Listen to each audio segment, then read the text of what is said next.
What's going on, guys? It's Jay Camaro, and today I'm going to be finally releasing my Flashback Friday episode of Gears of War, which was released on November 7th, 2006 for the Xbox 360, and November 6th, 2007 for the Windows PC. Just a little update on what I've been doing on YouTube. I know this has been in development for a long time with kind of my Flashback Friday Gears of War series. I've been mentioning it a lot within the past few months, and I'm finally I'm finally ready to kick it off. I actually recorded this gameplay a really long time ago, like way back in March, pretty close to when Gears of War Judgment actually came out, in that same week, and I just haven't really had time to record and sit down and do much YouTube. I've been taking a break from it and focusing on my schoolwork. Of course, we're nearing the end of the year, so I have finals and stuff coming up, and so hopefully once that starts to wind down in June, I'll be able to deliver a lot more content. But I think for right now, my channel is kind of set in this state of limbo where, although I want to work on it, I just really can't find the time to do it. I've gained a lot of subscribers, which is nice. I'm nearing on 60. My goal is to get to 100 by my 2-year anniversary on YouTube, which is in July. I don't think I'm going to reach that goal, but I still have come a pretty long way since last year, where I had about 20. But that's pretty much it for the update portion of this video, and let's actually get into the episode itself.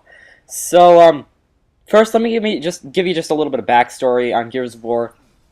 Like you probably figured out with the release date, this came out just 1 year after the release of the Xbox 360, which was back in 2005. And in 2005, it was very much the starting out portion of the Xbox 360's life. So you had a lot of cross-platform third-party titles that weren't really taking advantage of the new hardware. There are some good ones, like Call of Duty 2. I think there was a Project Gotham Racing. I think it was Project Gotham Racing 3, if I'm not wrong. And then you had Need for Speed Most Wanted. So you had some good games, but all those games were also released on the Xbox, the original Xbox. So it was kind of hard to get really into the new console generation if the games were pretty much just older titles bumped up to the Xbox 360's new hardware. And while all those games were okay, they didn't really have it wasn't really a strong reason to get an Xbox 360.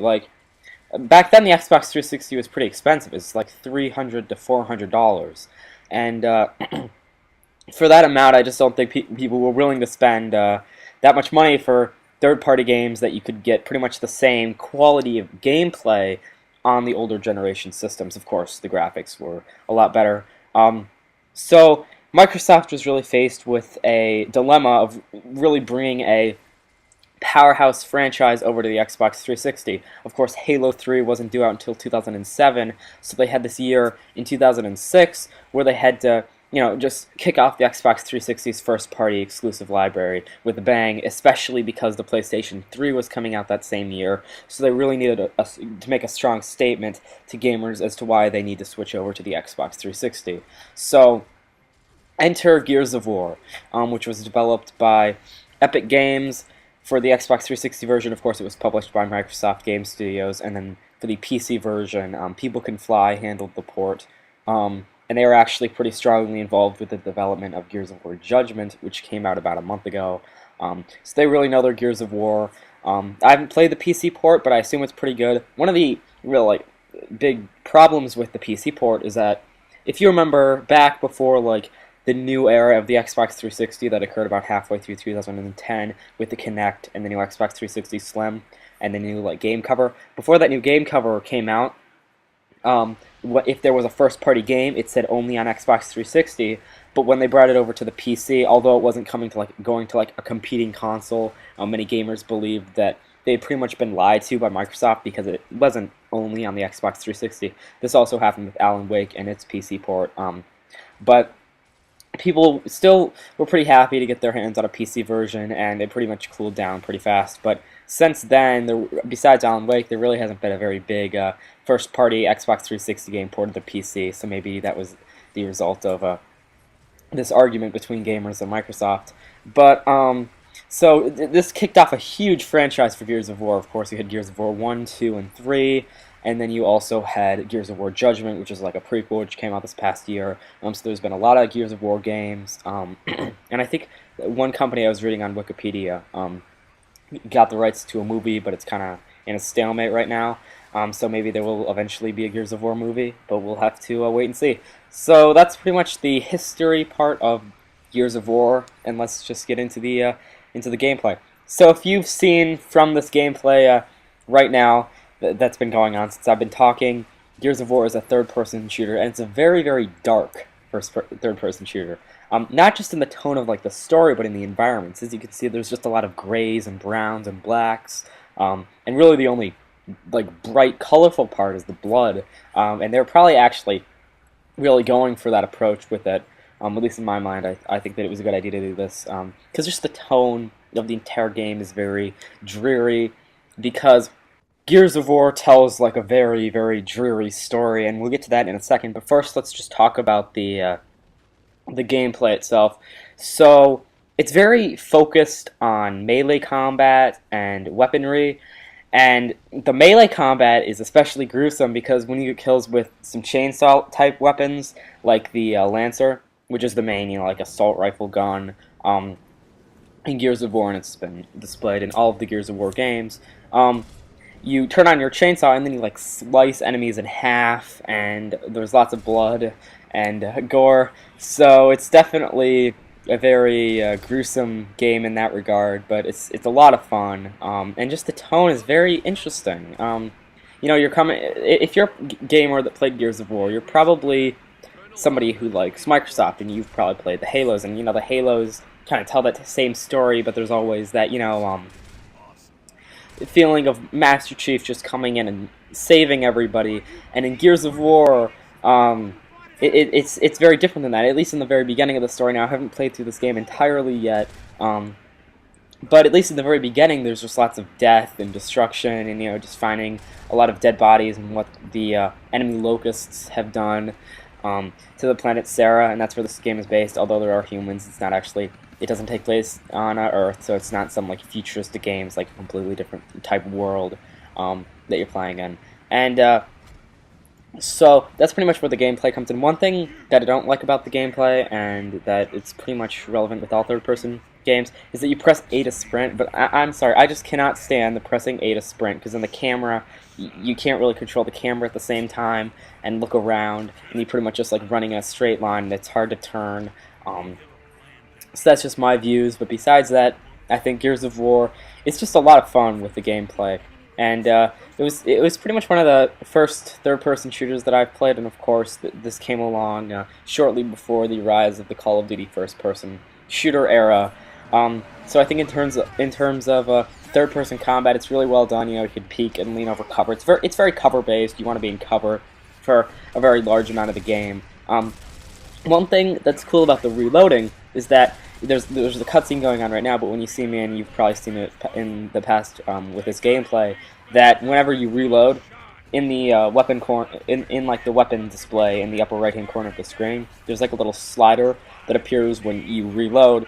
When you reload, there's like a highlighted portion, and then there's a line that kind of like moves across that area, that like rectangle, and you press the bumper to start reloading, and then you press it again when it's in that highlighted area, and if you're in that highlighted area, you'll get like a damage boost and you'll reload a lot faster. But if you miss that area, your gun will get jammed and you won't be able to shoot for a couple of seconds. And then of course, if you really like don't want to risk it, you can just wait, and it'll go through the entire rectangle, and then you'll be reloaded. But I think that's pretty interesting. I kind of consider it as like a mini game within the game. And you have to remember, although there's tons of frantic action going on, you have to be really focused when you're reloading, because I know in some games, it's like in Call of Duty, for example, or in Halo for that matter, you press X, or you press the bumpers in Halo 3's regard, and you're reloaded and that's it. But in Gears of War, you really have to be a little bit more focused, and I like that. It kind of brings a little bit more realism to the table. So that's pretty much the gameplay element. Now let's just talk about graphics a little bit. Like I said, it's a very like dark type game, but the graphics themselves for the time were actually very, very good. And this was one of the first games on the Xbox 360 that really showcased what the next generation of consoles would bring to the table. The textures are really nice. There's lots of great draw distances where you can look into the distance, and there's a lot of like in-game things going on. So in this, actually, every cutscene that I've seen is actually rendered in engine, which is really big. That was just something that back then most companies sometimes just like made the cutscenes not in engine, so they looked a little bit better because the graphics themselves were just so terrible. So it was nice how they were able to render the cutscenes in the actual game itself. But so yeah, that's pretty much the graphics. It runs Unreal Engine, and although it ran a little bit older Unreal Engine, I believe it was Unreal Engine 1.5. Oh, sorry, Unreal Engine 3. I don't know where I got Unreal Engine 1.5 from. I'm probably thinking about Frostbite, but so it brought that whole very animation-focused experience to the table, and I really enjoyed it. Although, of course, it's been outclassed by every Gears game to date, and pretty much every other Xbox game to date. Looking back on this game with 2006 in mind, this was a huge step up for graphics for all gamers. So, of course, it's in HD and it's really good, but that's pretty much the graphics, and they're pretty impressive. Right here, this is a big like draw distance area. We can like see these huge like vistas and buildings that were not possible on the previous Xbox. But so the story in Gears of War is really one of the bases of the single-player campaign, of course. We'll get to the multiplayer in a second. But I actually really enjoy the Gears story. So it pretty much tells of the COG, which are these like military groups. Like pretty much the entire planet Sarah with humans have grouped together and are kind of making their last stand against the Locusts. This war that you're actually put into in Gears of War, similar to Halo, you're not seeing like the beginning of it. You're pretty much actually nearing up on the conclusion of the conflict, where the humans are just starting to make their last stand. They're losing a lot of ground. Well, not the humans. They're not really humans. I guess you would consider them humans. The humans are making their last stand against the Locust, and they're losing a lot of ground. And things are just not. Oh, there's a cutscene right there. I mean, a death animation. Things just aren't looking very good. They're losing a lot of ground. And the story is just very dreary. It's like you pretty much know what's going to happen in terms of them losing. Of course, I'm not going to spoil anything, and I wouldn't just say by saying that you would think that they would lose. I'm not trying to give away any of the story, and I'm not. So I like that regard because sometimes when you're game, you kind of get tired when the good guys always win. But in this, at least for the beginning of the game and throughout pretty much all the Gears of War, the bad guys really make a lot of like really good stands, and they win a lot of battles. Of course, not against you, but so I like that regard of the story. And you play as Marcus Phoenix for the entire time right now, and the characters in this game are very, very like big and muscular, and it's pretty interesting, especially like even the girls. Like, although there isn't a girl in your squad in Gears of War 1, and in a couple Gears of Wars down the line, there are a couple more girls in your squad, and even them are like very muscular and very large and stuff.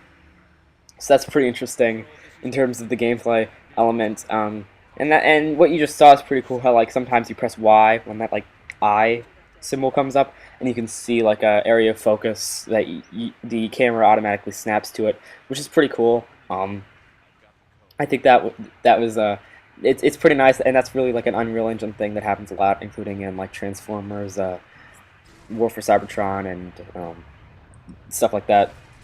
So pretty much that's the story, and I think if you're getting Gears of War for the story, it's one of the better stories that I've seen in a shooter. Most times in games, except for Halo, the campaigns are kind of just like there, but not really there. But this is a very, very campaign-focused game. But of course, it does have multiplayer, which we will get into right now. So the multiplayer of in Gears of War, although it's really stepped up within the past few games, like Gears of War 3 and Gears of War Judgment, it wasn't really huge in Gears of War 1.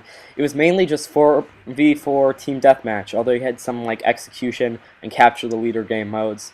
it wasn't truly fleshed out, and the player count just wasn't very big. The maps were also extremely small, and kind of the entire idea of the whole multiplayer is a supplement to the campaign, not the other way around. Like, you know, in Call of Duty, where 99% of the time you're playing the game, it's going to be a multiplayer. Besides Call of Duty Black Ops and Black Ops 2, where you're probably gonna play zombies a little bit. But the campaign is pretty much like a one and done thing. Once you beat the campaign, it's over. There's not very many collectibles, and not many people are gonna go back and play it on a different difficulty.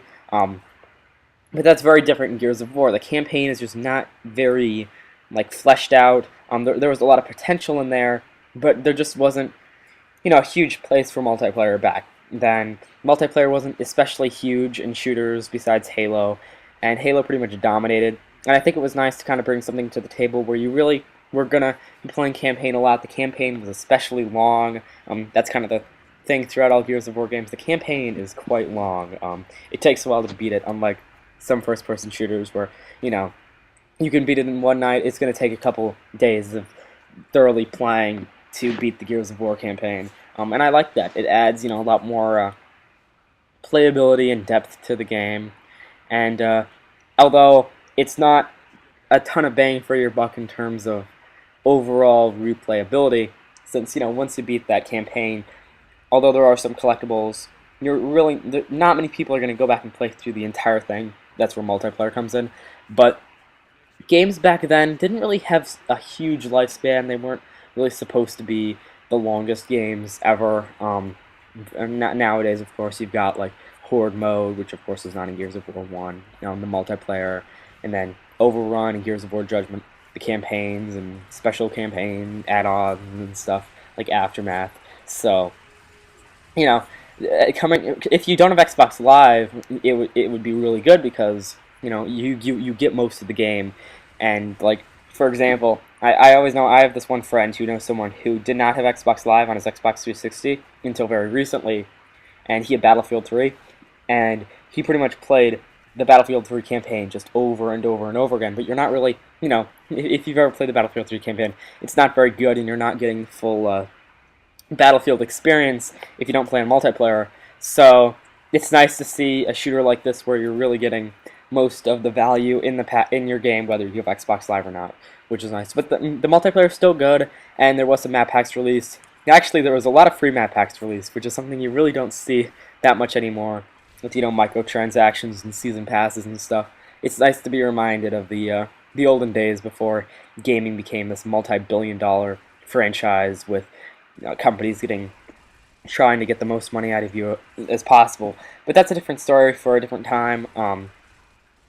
So that's pretty much my Flashback Friday of Gears of War. Now let's just get into the section of should you buy it.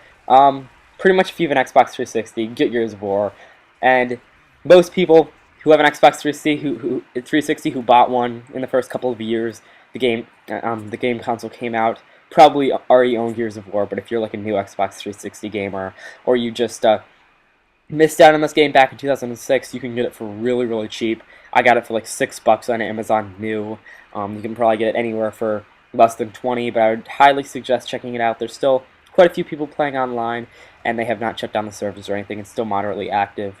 And of course, there's map packs you can get if you want. It was an Xbox 360 Platinum Hits, which is nice. So you can tell that this game was definitely a very, very big hit. But tune in with the next week or so for Gears of War 2, which I'll be doing a Flashback Friday episode of that. But if you like this video, please thumbs up, comment, subscribe, and I'll see you guys later.